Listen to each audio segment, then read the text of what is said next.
ایک ہوس تو پیسے کی پوری ہو ہی نہیں سکتی کبھی۔ حضور فرماتے تھے تمہیں سونے کے 2 جنگل دیے جائیں، بھر کے سونا کر موج جو مرضی کر، سونے کے بھر کے، تو بندہ کہے گا تھوڑے نے لبتغا ثالثاً، وہ تیسرے کی تلاش میں نکل پڑے گا، تیسرا جنگل بھی دریافت کرنا کیتے وہ بھی ہو رہا ہے۔ تو حضور نے فرمایا قبر کی مٹی تیرا پیٹ بھرے گی، دنیا کا روپیہ پیسہ پیٹ نہیں بندے کا بھر سکتا۔ اللہ نے جس کو جس حال میں رکھا ہے نا اس پہ خوش رہے، اللہ تیرا شکر ہے اچھے حال میں رکھا ہوا ہے۔ کیڑا مکوڑا نہیں بنا دیا، بندر جانور نہیں بنا دیا، انسان بنایا۔ ہمارے ساتھ اللہ کا معاملہ انسانوں والا ہے، اور انسان اشرف المخلوق ہے، مخلوق کا سردار ہے۔ یہ روٹی کی وجہ سے پریشان ہے، یہ اپنی بدعملی کی وجہ سے پریشان نہیں ہوتا کہ یار میری نماز مس ہو گئی تو مجھے ٹینشن، یار نماز نہیں پڑھی آج یار۔ کتنے لوگوں کی فجر قضا ہو گئی ہے اور سالوں سے ہو رہی ہے، کوئی ہے کوئی پریشانی ہے؟ کتنے لوگوں کی ظہر قضا ہوتی ہے، عصر مغرب عشاء قضا ہو جاتی ہے، اور وہ اس کو ایسے ہی سمجھتے ہیں جیسے ناک پہ مکھی بیٹھی چھوں کر کے اڑا دی، ٹینشن ہی کوئی نہیں۔ گھروں میں بلا عذر نمازیں پڑھنا، بلا عذر گھروں میں نمازیں پڑھنا نبی کے غصے کو دعوت دینے والی بات ہے، اور حضور نے غصے کا اظہار کیا ان لوگوں پر۔ بے نمازیوں کے اوپر جو غصہ ہے اس کو تو چھیڑا ہی نہیں، نمازیوں پہ غصے کا اظہار کیا۔ میرا جی چاہتا ہے کہ میں چند جوانوں سے کہوں کہ وہ ایندھن اکٹھا کریں، پھر میں مصلی پر کسی اور کو کھڑا کروں اور ان لوگوں کے گھروں کو آگ لگا دوں جو بلا عذر اپنے گھروں میں نمازیں پڑھ رہے ہیں۔ وہ جو نہیں پڑھتا وہ دا حال اللہ ہی جانتا ہے، وہ دا حال کیوں ہے۔ ہم اس کو ابھی تک سیریس نہیں لے رہے، ہم اپنی نماز کو، اپنی عبادت کو، جس کام کے لیے اللہ نے ہمیں دنیا میں بھیجا اس کام کو تو سیریس لے ہی نہیں رہے، جس کی ذمہ داری حق تعالی شانہ نے خود اٹھائی ہے۔ وَمَا مِن دَابَّةٍ فِي الْأَرْضِ إِلَّا عَلَى اللَّهِ رِزْقُهَا، کہ میں تمہیں رزق دوں گا تو ٹینشن کیوں لیتے، تم اپنے کام میں کام کرو اپنا۔ اس کی ہی ٹینشن ہے بندے کو، وظیفہ بھی اسی کے لیے، نماز بھی اس کے لیے، دعائیں بھی اسی کے لیے، عمر حج بھی انہی کے لیے کہ اتھے جا کے دعا مانگنے اتھے قبول ہوئی۔ اور ہماری دعاؤں میں کیا ہے؟ صرف بزنس مانگتے ہیں اللہ سے، کاروبار میں، اور وہ اللہ دے رہا ہے۔ آپ لوگ خود اپنے زندگی میں غور کریں کہ یار زندگی میں کوئی ایک ایسا دن بھی آیا ہے کہ جس میں آپ نے پورے دن کچھ نہیں کھایا؟ جی اللہ نے آپ کو رکھا۔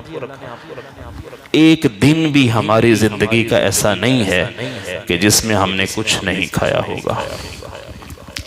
تو آئندہ کیا خیال ہے؟ آئندہ بھی وہ نہیں دے گا، وہ تو دیتا ہے، اور وہ سب کو دیکھا ہے، وہ کیڑے مکوڑوں کو بھی دیتا ہے، تو مسلمان کو کیوں نہیں دے گا؟ تو اللہ کے ساتھ حسن ظن قائم کریں، اللہ کے ساتھ بدگمانی کا شکار اللہ کے ساتھ نہ کریں۔ اللہ پاک کبھی کسی کو دے کے روک لیتا ہے، تھوڑی دیر کے بعد پھر دے دیتا ہے، پھر روک لیتا ہے، پھر دے دیتا ہے۔ تو یہ تو اس کی شانیں ہیں، اس کی حکمتیں ہیں کہ کس بندے کو کس کیٹیگری میں رکھنا ہے۔ اللہ تعالیٰ فرماتے ہیں لو شاء لہداکم اجمعین، اللہ کے ہاں ہدایت کی کمی نہیں، وہ کہتا ہے میں چاہوں تو میں ساری دنیا کے انسانوں کو ہدایت دے دوں، ساری دنیا کے انسانوں کا ایک ہی مذہب ہو، فرقے ہوں ہی نہ۔ اگر اللہ چاہے تو ساری دنیا کے لوگوں کا مذہب مسلک ایک ہو، لیکن اس نے ایسا کیوں نہیں کیا؟ اس میں اللہ کی حکمتیں ہیں۔ اللہ یہ دیکھنا چاہتے ہیں کہ اپنی مرضی سے میری اطاعت کون کرتا ہے، ورنہ زبردستی نمازیں پڑھانا، بندے کو سیدھا کرنا اللہ پاک کے لیے کوئی مشکل کام ہے۔ وَهُوَ عَلَيَّ حَيٍّ کے الفاظ ہے کہ میں زمین آسمان توڑ پھوڑ دوں، ایک لمحے میں توڑوں، اگلے لمحے میں سب میں دوبارہ ان کو بنا دوں، تو یہ میرے لیے کوئی مشکل نہیں ہے، یہ بہت ایزی ہے۔ تو ایک 6 فٹے انسان کو سیدھا کرنا، اس کو راہ راست پہ لانا اللہ کے لیے کوئی مشکل کام ہے؟ اللہ کے لیے کوئی مشکل نہیں۔ اللہ یہ چاہتے ہیں کہ اس دنیا میں بندہ اپنے اختیار سے میری عبادت کرے، ورنہ فرشتے بے اختیار اللہ کی عبادت کرتے ہیں۔ جو مخلوق بے اختیار کرتی ہے ان کو اجر کوئی نہیں ملتا۔ فرشتہ ایک لمحے کے لیے بھی اللہ کی یاد سے غافل نہیں ہوتا۔ ان الذین عند ربک لا یستکبرون عن عبادتہ ویسبحونہ،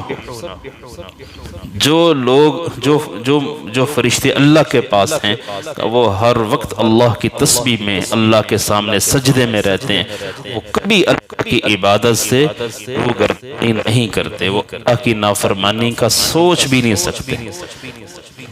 تو وہ کتنی عبادت کرتے ہوں گے، لیکن بھائیو ان کی کسی عبادت پر، ان کی کسی تسبیح پر انہیں کوئی اجر و ثواب نہیں ملتا۔ یہ مومن 2 نفل پڑھ لیتا ہے تو خوشیاں منائی جاتی ہیں، یہ مومن اللہ کے حضور میں توبہ کر لیتا ہے، اللہ خوشیاں مناتا ہے کہ میرا مومن بندہ اس نے توبہ کی ہے۔ دیکھو عرش پہ چراغاں ہو جاتا ہے تو فرشتے کہتے ہیں ہمارے رب آج کا چراغاں کیسا ہے، آپ نے یہ سب کچھ جگمگا دیا ہے۔ تو یہ سب کچھ اللہ ایک مومن بندے کی توبہ کی خوشی میں کرتا ہے کہ میرے بندے نے توبہ کی ہے، معافی مانگ لیا مجھ سے کہ آج کے بعد صحیح چلوں تو میں خوش ہو گیا ہوں۔ حدیثوں میں جو توبہ کے ابواب ہیں نا، اس میں بندے کی توبہ پر اللہ کی خوشی کو جتنا بیان کیا گیا اتنا کسی کو نہیں کیا گیا کہ بندے کی توبہ پہ اللہ کتنا خوش ہوتا ہے کہ بندے نے یو ٹرن لے لیا، ایک گناہ کیا کرتا تھا معافی مانگ لیا، اللہ کہتا ہے میں خوش ہوں۔ تو اللہ کو کیوں نہیں خوش کرتے ہم لوگ؟ ربنا ظلمنا انفسنا وان لم تغفر لنا وترحمنا لنکونن من الخاسرین۔ آدم اور حوا کی اجتماعی دعا ہے کہ ہمارے رب ظلم زیادتی کر بیٹھے ہیں، ہم انسانی ہیں تو ہم سے ہو گئی ہے، بس تو اب معاف کر، تیرا کام معاف کرنا ہے، ہم سے تو مسٹیک ہو ہی گئی ہے، گناہ ہو ہی گیا، غلطی ہو گئی ہے، بس تو معاف کر دے۔ تو اللہ نے کہا میں نے معاف کر دیا۔ فَتَلَقَّى آدَمُ مِن رَبِّهِ كَلِمَاتٍ فَتَابَ عَلَيْهِ إِنَّهُ هُوَ التَّوَّابُ الرَّحِيمُ کہ میں نے توبہ بھی قبول کی، میں نے رحم بھی کر دیا آدم اور حوا پہ۔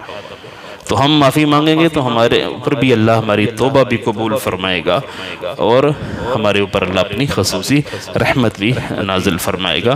تو دنیا میں آنے کا اپنا مقصد سمجھو کہ ہم دنیا میں کیوں آئے ہیں۔ ہم آپس میں رہتے ہیں، ہمیں ایک دوسرے کی عزتوں کا لحاظ کرنا ہے، ایک دوسرے کا خیال کرنا ہے۔ اللہ کے ہاں جو برا جرم ہے وہ برائی بیان کرنا کسی کی غیبت کرنا، کسی کی چغلی کرنا، یہ اللہ کے ہاں سب سے بری چیز ہے۔ تو میں یہ بتا رہا تھا خیار الناس اذا رؤوا ذکر اللہ، لوگوں میں سب سے اچھے وہ ہیں کہ جن کو دیکھو تو اللہ یاد آ جائے، اللہ کی یاد آ جائے۔